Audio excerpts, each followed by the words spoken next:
The start of 2016 has witnessed a sharp escalation in the militarization of the South China Sea. The cause of the escalation is multifaceted and comes from both regional and international quarters.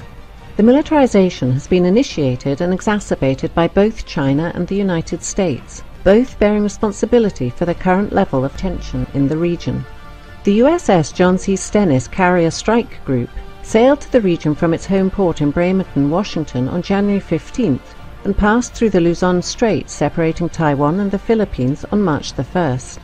The Stennis is accompanied by the guided missile cruisers, the USS Antietam and the USS Mobile Bay, as well as the guided missile destroyers USS Stockdale and USS Chung Hoon. The Antietam is based at Yokosuka, Japan, and was ordered off its normal patrol to join the Carrier Strike Group. The 7th Fleet flagship, the USS Blue Ridge, is also in the area, having docked in Manila on March the 4th. Trilateral talks were held on board the Blue Ridge on March the 5th between the US Navy, Japanese Maritime Self-Defense Forces, and the Philippine Navy. The key subject of discussion was how the three nations can work together to confront China in the South China Sea, promote security and stability in the region, and develop future multilateral training and exercises. The current deployment of the Stennis CSG to the region follows the previous deployment of the USS Lamson guided missile destroyer to the Spratly Islands last October, and the USS Curtis Wilbur to the Paracel Islands in late January of this year.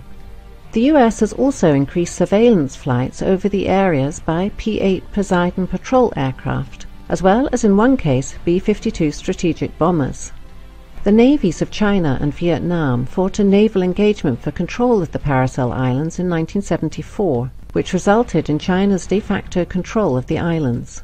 China has established a military presence on Woody Island since that time, and has engaged in an extensive expansion of the base in recent years.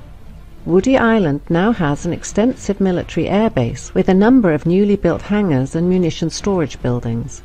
In February, satellite surveillance revealed the deployment of 2 batteries of HQ-9 surface-to-air missile launchers, as well as supporting vehicles such as an engagement radar and the Type 305B ASAR acquisition radar on the northern end of the island.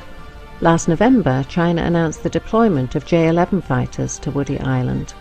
As land reclamation and building efforts on the part of the Chinese continue at Fiery Cross Reef and Mischief Reef in the Spratly Islands, with no signs of slowing down in the immediate future, it will be interesting to see if the US Navy increases the size and tempo of future patrols in the area.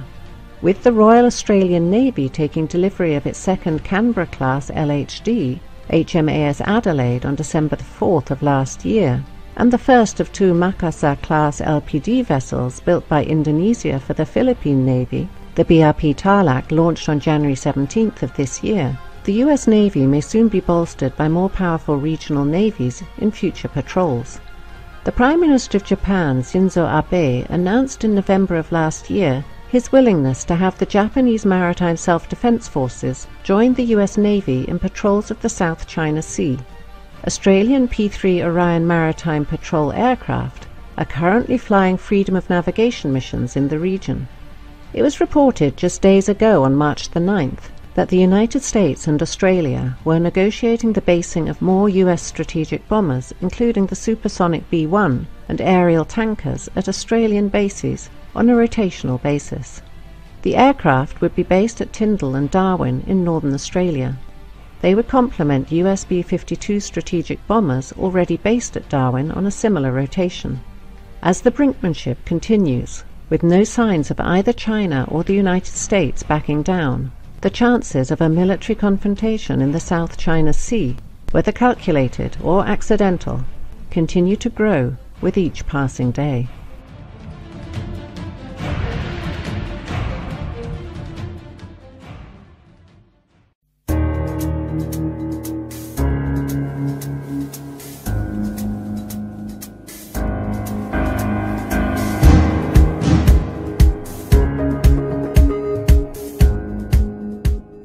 You U.S. Naval Services have released a new maritime strategy, a plan that describes how the Navy, Marine Corps, and Coast Guard will design, organize, and employ naval forces in support of its global dominance. The new strategy, titled A Cooperative Strategy for the 21st Century Superpower, highlighted forward, engaged, and ready as key words and kept the original theme of ensuring our capability to intervene overseas. It calls for increasing the Navy's forward presence to 120 ships by 2020, up from about 97 ships today. This includes forward-basing 4 ballistic missile defense destroyers in Spain and stationing another attack submarine in Guam by the end of 2015. The Navy is scheduled to increase presence in the Middle East from 30 ships today to 40 by 2020. The strategy reinforces the continued need to strengthen the partnerships and alliances by stressing the importance of operating in NATO maritime groups and participating in international training exercises. The U.S. strategy emphasizes operating forward and making proxies across the globe, especially in the Indo-Asian Pacific region.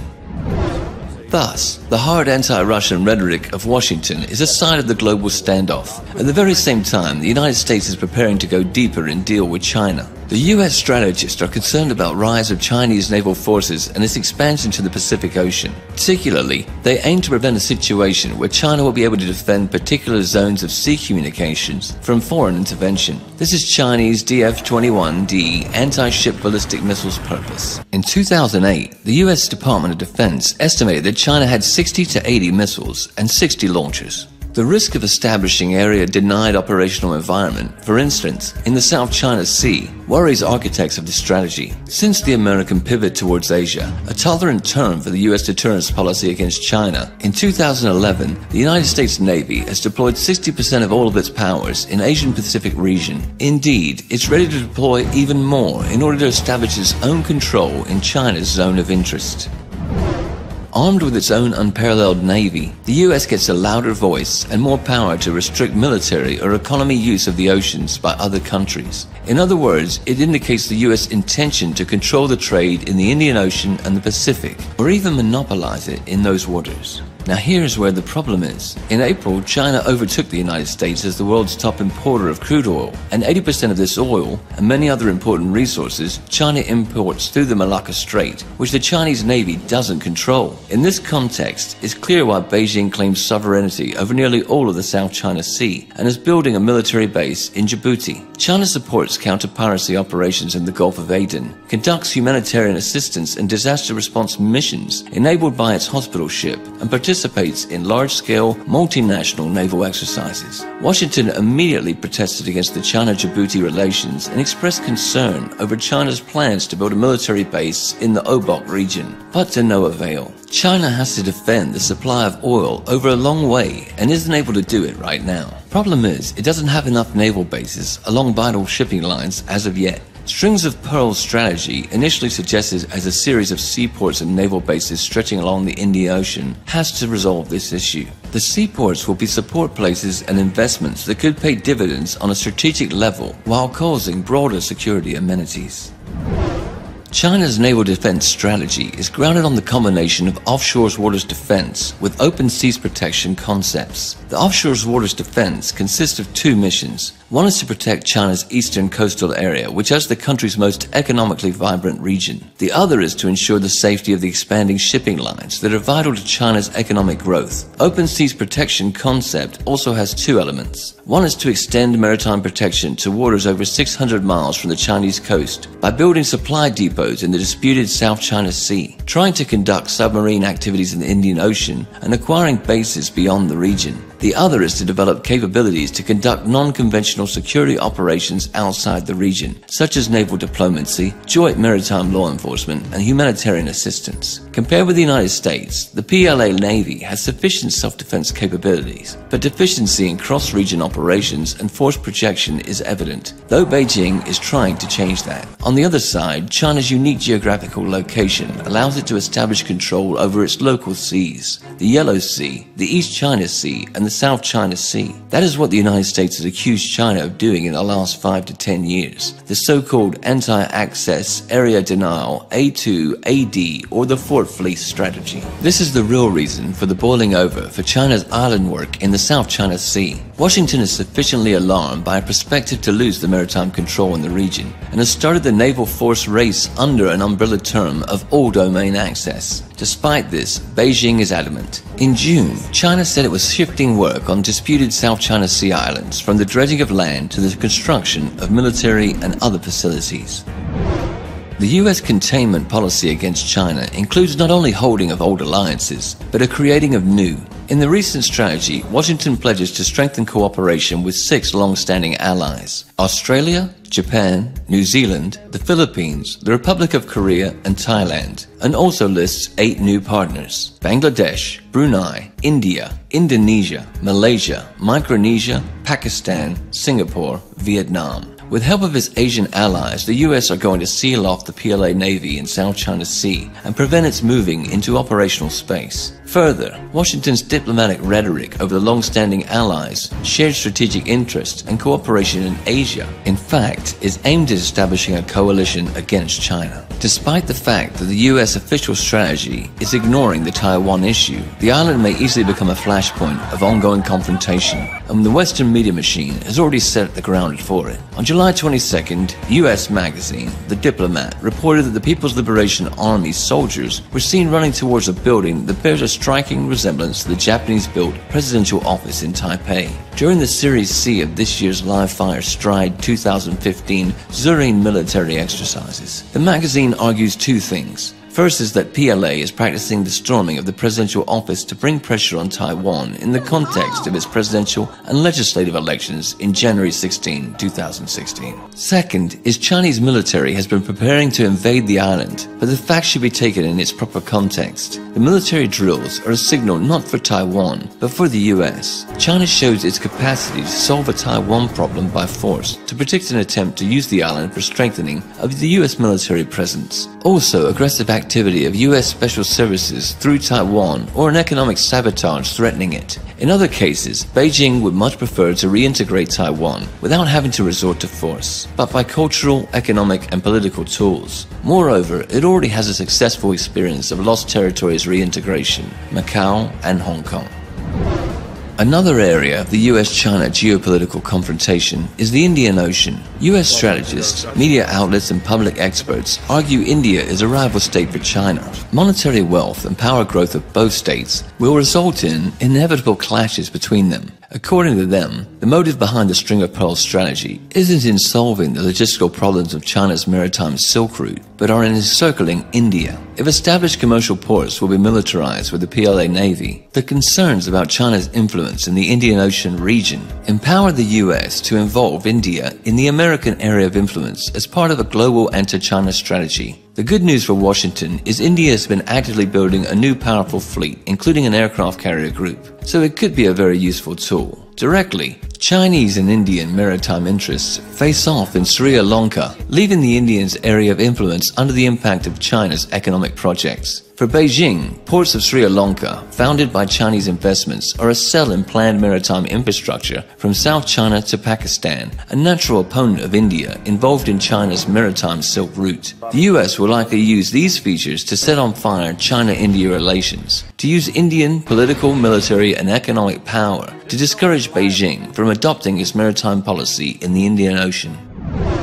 The US's strategic purpose is to seal off the PLA Navy in the South China Sea and prevent its moving in operational space and encircle China by land. In this order, the US holds old and new alliances with nations in the Indo-Asia-Pacific region. The US media machine has already started information aggression against China-Taiwan relations in order to support the rise of Washington's influence on the island. Meanwhile, American Special Services will try to fuel Pakistan and Sri Lanka in order to make a triangle where the US and India oppose China in the Indian Ocean region. With Washington's support, the tension will also raise in the South China Sea, where Malaysia, Taiwan, Vietnam, Brunei, and the Philippines claim maritime territory. The US Naval Services will constantly strengthen their presence there in the Indian Ocean, in the Pacific Ocean, while preparing to deal a crushing blow to Beijing. China will answer with its fortress fleet strategy in its local seas by building a powerful Pacific fleet and putting into practice the maritime Silk Route project infrastructure in the Indian Ocean,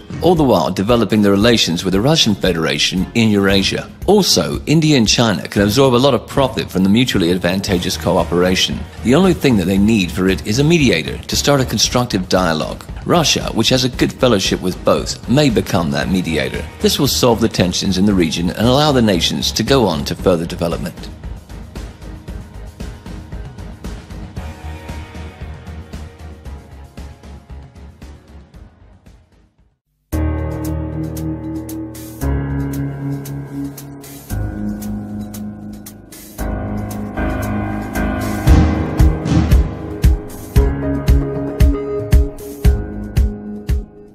After months of mounting rhetorical war, the United States has conducted a patrol through the South China Sea.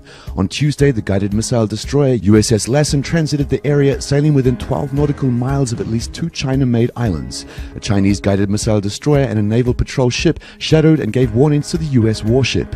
Then Chinese Vice Foreign Minister Yang Zhesu summoned US Ambassador Max Baucus, lodging serious representations and expressing strong discontent over a US warship patrol. Beijing's attitude was that the US threatened China's sovereignty and security interests. In turn, Washington has demonstrated with this action that it rejects China's claim that the built islands mark Chinese territorial waters.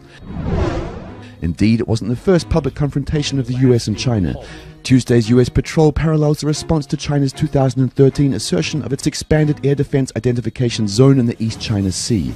Washington responded by dispatching 2 B-52 bombers to fly through the newly claimed Chinese airspace, defying China's rights to assert sovereignty over what the United States classified as international airspace. The official US position is that its vessels would sail close to land masses occupied by Vietnam and the Philippines, as well as to demonstrate support for freedom of navigation rather than the specific targeting of China. Nonetheless, it's clear that these so-called freedom of navigation patrols will continue. The US regional allies also claiming the South China Sea waters will likely welcome the actions. Despite the rhetoric about a freedom of navigation, the US has pragmatic interests in this region. In the ongoing US-China standoff in the Indo-Asia-Pacific region, the East and South China Seas, the Strait of Malacca, the Bay of Bengal and Indian Ocean, as well as countless peripheral lagoons and bays, a crucial point of the competition. Ownership of a particular island, reef or rock, and the right to name a body of water is more than a question of sentimentality. It is the foundation of many national policy strategies.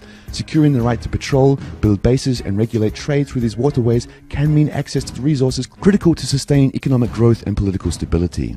The Obamas' pivot to Asia and the US newly released maritime strategy de facto means that Washington has taken a course on a long-standing countering of China's influence in the region. A core but often unstated component of the US national strategy is to maintain global superiority at sea. By controlling the seas, the United States is able to deploy military power and to control the movement of goods worldwide. China's maritime strategy aimed to defend its eastern coastal area and crucial maritime routes in the Indian Ocean challenges the American approach. China has already stated continued incursions will lead to more concrete responses. The question now is one of the next steps. It's likely that neither side with contrary maritime interests will find the answer to avoid a crisis even if they did want to do this. Furthermore, they have domestic and international reasons not to step back from their contradictory positions. In the Indo-Asia-Pacific region, the US has been rapidly building political, economic and military alliances to balance the raise of China's economic and military power. Beijing can't ignore this fact. Thus, both sides systematically move to a situation making possible a confrontation. But firstly, the tensions should escalate into crisis in the South China Sea.